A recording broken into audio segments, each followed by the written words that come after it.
Welcome to the channel, everyone. I'd like to take you on an adventure of me learning exactly how to fabricate. I don't have a whole lot of experience in it. I work in a shop that does a lot of fabrication with plastics, but as far as steel goes, I've welded a little bit in the past, but essentially I've never actually fabricated anything that was, you know, nice. Um, I really have always been really big into off road vehicles, and one of the things I've always wanted to build was a four-wheel drive, uh, dune buggy, off road vehicle, something with huge tires and be able to throw the mud. So I finally got to the point where I have some of the tools that in my little shop that I need to kind of get things kind of started and possibly learn a couple things along the way. And I have some ideas for a build that I currently already started. I really wish I had taken some videos or pictures or something of kind of everything as I went along, but unfortunately, I didn't.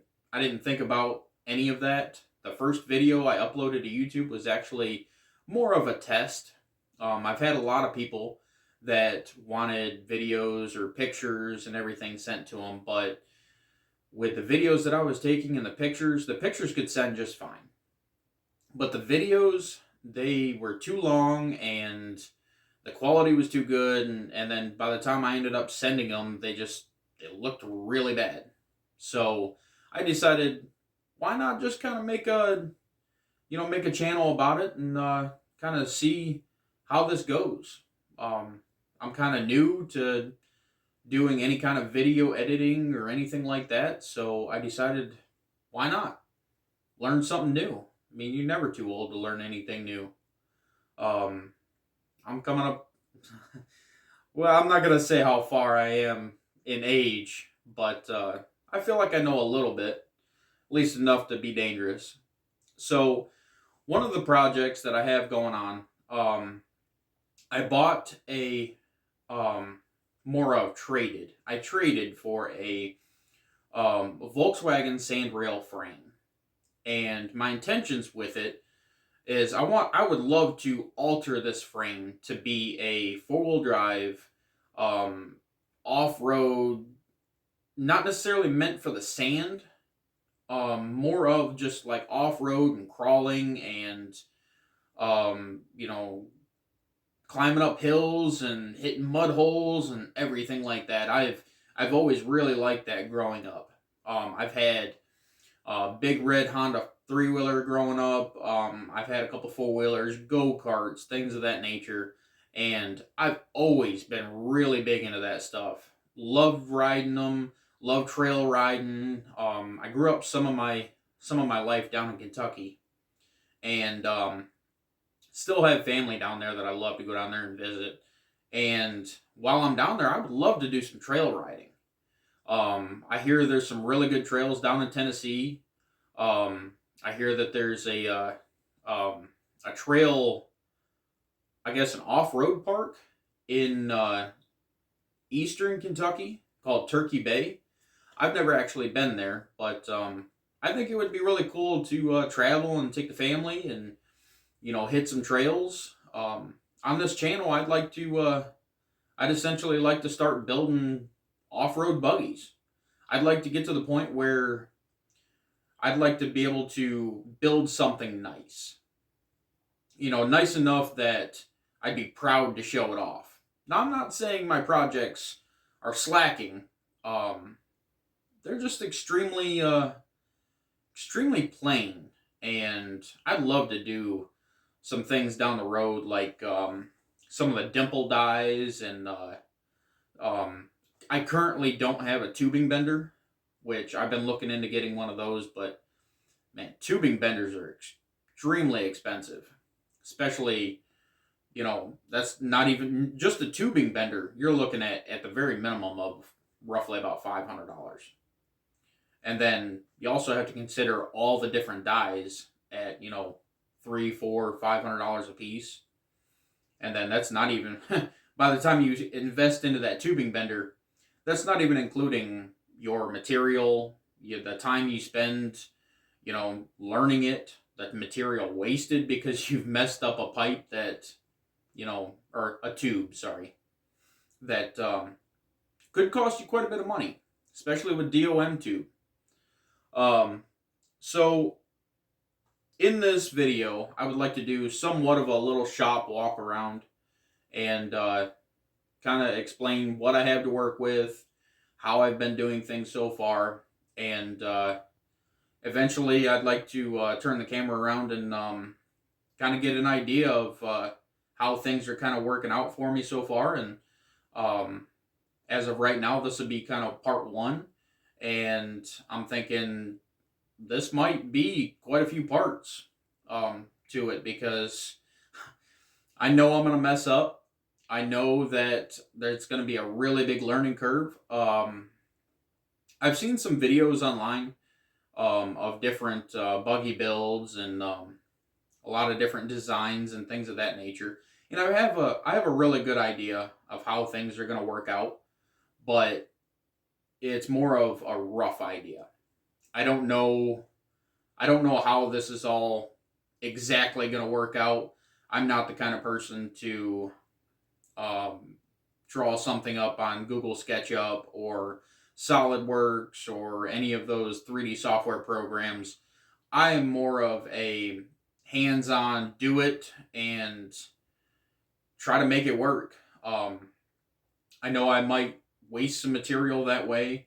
Um, I may end up, you know, messing things up here and there, but I, as of right now, I work a full time job. I've got a 7 month old and, you know, a family to support and everything. So I don't have a whole lot of time to sit down to a computer and draw something up and then be able to measure everything out and all that different stuff.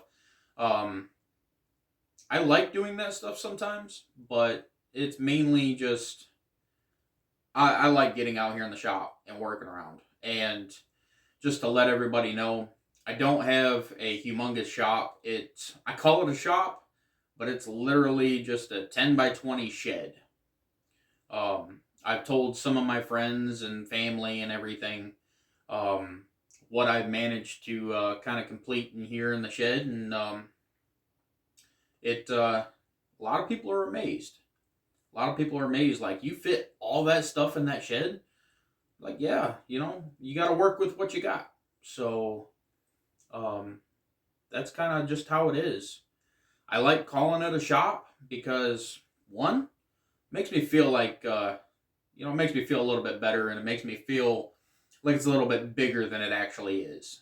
And on top of having tools and, you know, a 72-inch toolbox and different things like that nature in here, it is very cramped for space, but you know, somehow I make it work.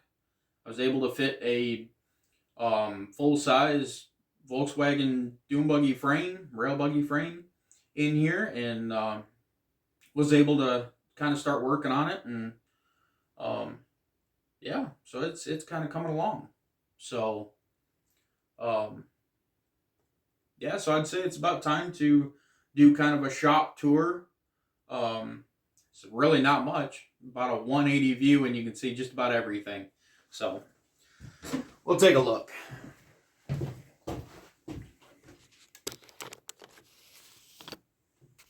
So we have.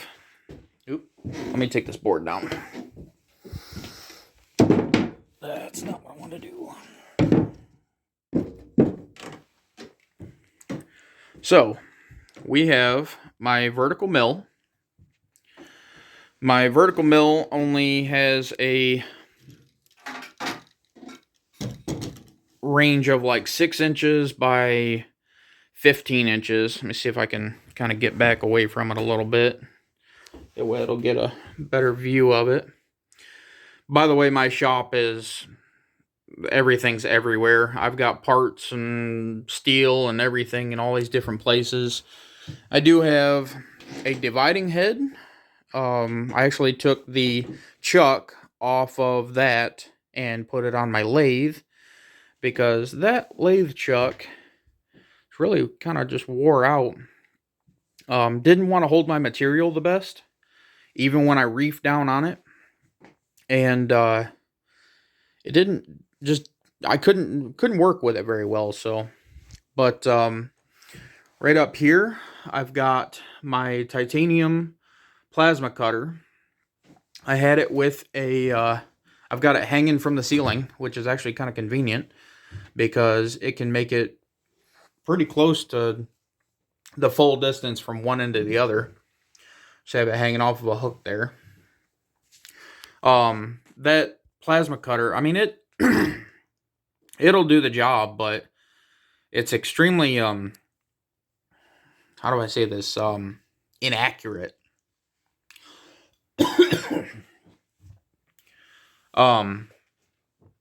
Langmuir Systems, I hope I'm saying that correctly. Langmuir. I had one of their plasma cutting tables, and when I tried the plasma cutting table, this plasma cutter did not cut as accurate and as clean as what I thought it would. So I made a huge mistake and sold that table. And the guy I sold it to, I actually made friends with, and he tried it out and actually bought a bigger table. And turns out the table that came, or the plasma cutter that came with it, actually does it a lot nicer job. But then we'll slide around to here. This is my 72-inch toolbox. It's full of junk and a couple tools here and there. A little bit of wire and my chargers for my DeWalt. Here's one of the sprockets I'm using for my project, and I'll explain all that here in a minute. I've got my drill press, which is just a bench top deal. I've got some grinders hanging up on the wall over there, and a couple things here and there. This down here is a lathe, or a 10-inch lathe chuck. This is something I'd really like to use in the future for a lathe build. I'd really like to build a bigger lathe than what I have.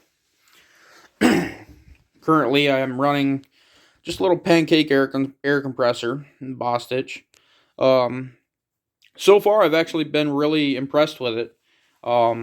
My dad has had several air compressors that have leaked air over time, and I've never had this one leak air. I've had this thing sitting for, months at a time, and there's no air leaking out of it or anything like that. So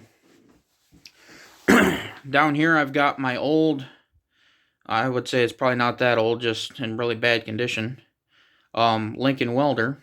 Runs off a 220, and that thing, it's not as nice as the one my dad has, but he has one made back probably in the 60s or so, and that Lincoln welder he's got is a beast. This one here, it'll do the job. It'll burn in pretty good, but that's actually what I learned on, was a stick welder before I started MIG welding.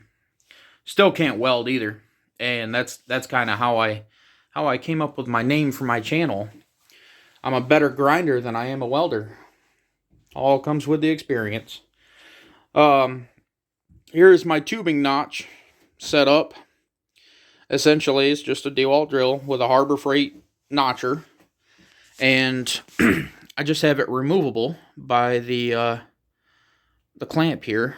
And I actually got another one from my dad laying underneath my lathe there. I actually clamped this one. I set this one up. Oop, there we go. I set this one up like that, and then that way I can clamp the tube all the way across. And that actually works out pretty nice, especially when you're limited on space. And then I have my old lathe here. Now this is my old Logan lathe. It's extremely worn out. But I'm trying to get some use out of her before she finally kicks the bucket. The light here, it doesn't work anymore. This is the lathe chuck that that I ended up salvaging, not salvaging, but kind of stealing from my dividing head. In order to make this all work, and I don't even know if this is done right or not, but I ordered a indexable cutting tool for this, and to get it set up right to cut halfway decent, and maybe somebody can, shine a light in my corner, but I ended up having to shim it in order to get a halfway decent cut, and that took quite a long time to figure out. I don't have a whole lot of experience with this old of a lathe. I did go to, I did mess around with a lot bigger lathe back when I was about 18 or so, and I only did that for about 6 months or so, and it wasn't like an everyday thing. So I know a little bit about how to use a lathe, but nothing too serious. All my knowledge that I have, it's all kind of a jack of all trades, master of none kind of thing. I know a little bit about everything. I ordered a live shat live. I don't even know if I'm calling that right. The live tip here, so that way when you're putting stock in there, you can center drill it and be able to hold it in there so you can actually cut on it. I've just got my wrenches on here just to make this a little bit easier to use as I'm kind of working with it. My MIG welder, I finally got gas for my MIG welder, and this is a North Star. I actually got this through the company I work for. My my setup on here is not very fancy at all, nothing special. I actually repurposed a dolly, and it works out pretty well because there's a little step underneath of it that gets it up off the ground, and then on the back of it, I actually just have this tank strapped to it and resting on the axle. And yeah, it's nothing fancy, but in a tight area, it does come in handy, especially if you need to take that anywhere outside. It being on a 2-wheel cart, I do some work outside, considering the size of my shop. It does come in handy. Aside from that, I have, this is actually one of my most recent purchases. Oh, if I can get it out of there.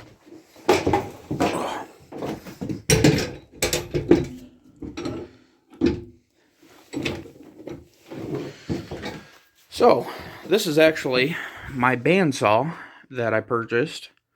I actually got it off the Facebook Marketplace. I looked them up, and they are, I think it was $230, and I found this on the Facebook Marketplace for $75. Works good, cuts good. Didn't come with a blade, but I was able to. I actually had a blade for my handheld bandsaw from Harbor Freight. I actually went right on it. They look identical, so that was not not a really big surprise.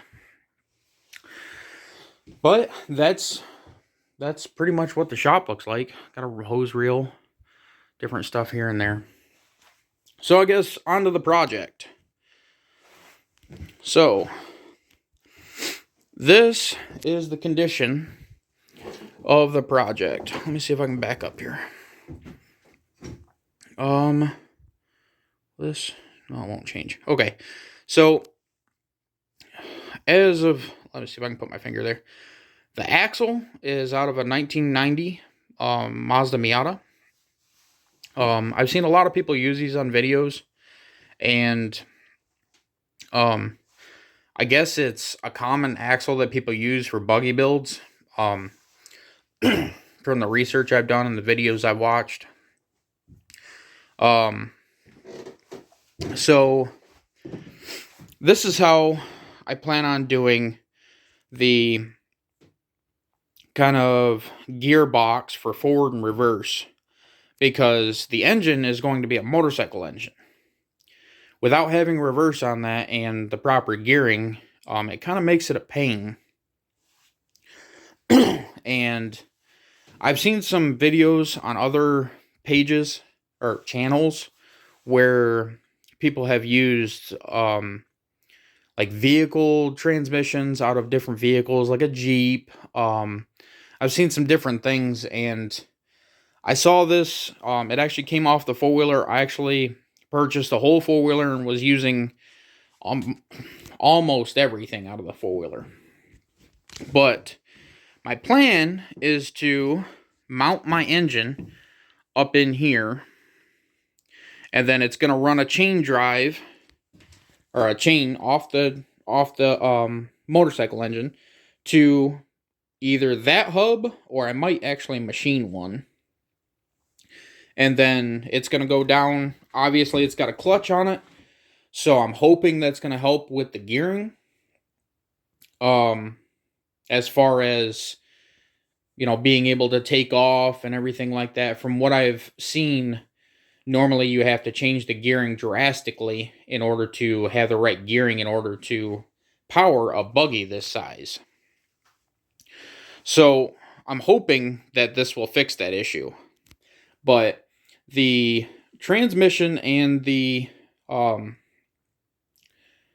clutch is off of a Polaris Scrambler. And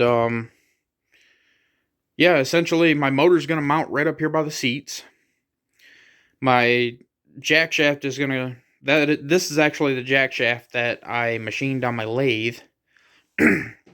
All I did was I turned it down from 1.25 inches down to 1 inch, so it would fit my pillow block bearings and through my hub and everything. And I actually had to take a grinder and cut off the tapered shaft, because I don't know how to make a tapered shaft.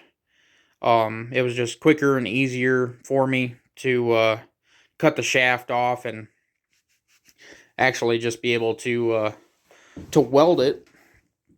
Let's see if we can get the weld. To be able to weld it to my jack shaft.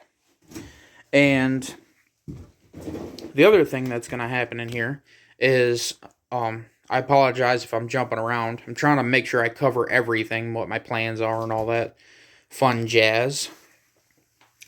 But there is a sprocket, if you can see it over here. The sprocket there, essentially from that transmission, from that Polaris Scrambler transmission, it's going to come back to my Mazda Miata axle. And my plan is to go from the Mazda Miata axle, when it goes out to the hubs, that's where I plan on having my brakes. I plan on doing a full suspension, full independent suspension on this build. And kind of make it as nice as I can without a tubing bender, which I have some... I have a buddy that gave me a website where you can buy pre-bent tubing in sections. So I might actually check into that. These seats are just kind of a mock-up. I don't plan on using these seats, because from what I hear from the videos I've seen online, these seats aren't very comfortable. But yeah, the seats are for the mock-up purposes. I plan on taking the four-wheel drive shaft off of that transmission and running it in between the seats. And of course, I'm not going to have... I plan on making actually a guard around that shaft with some kind of plating, and that shaft is going to be in some bearings, probably some pillow block bearings, up to the differential that came off of the player scrambler. So essentially, this is the steering column out of the Volkswagen, or the original steering column. Essentially, it's just kind of mocking everything up right now. I've got everything tack welded.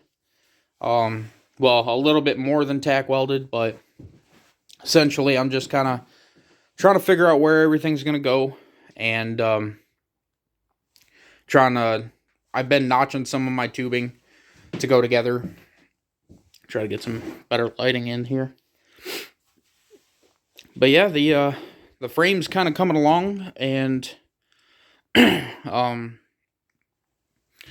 everything's kind of going together. I have tried to use this Harbor Freight pipe bender, and that is definitely not the way to go. At least I've tried it, and flattened a lot of tubing, kinked a lot of tubing. Did not work out very well. As far as the front of this buggy, I plan on, essentially, I want to shorten it a little bit if I can, because I'd like to keep it within 10 feet. That's how big my trailer is. That's how long my trailer is. My trailer is a 5 foot by 10 foot with a drop gate.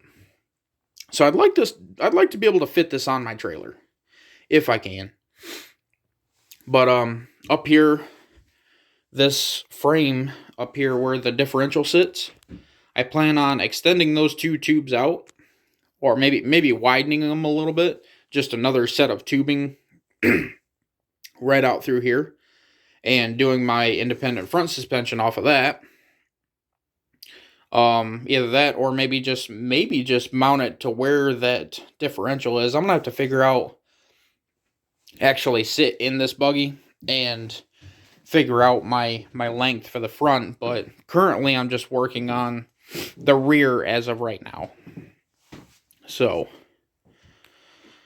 yeah, that's kind of the project, how it's coming along. I've got some discs over here that I'm going to try to turn down for different little brackets and such for my different sprockets. I need to turn down a bracket for this sprocket, or this hub here, to fit the motorcycle sprocket, which I'm actually using a... Let me look at my notes here. I believe it was a Kawasaki. I don't know very much about motorcycles. It is a 2005 Kawasaki zx-6r. Now, the bike that I got, I ended up getting the full motorcycle. And the motorcycle, it actually... It's been wrecked, so I actually have to replace some of the things on it. So that's definitely a thing.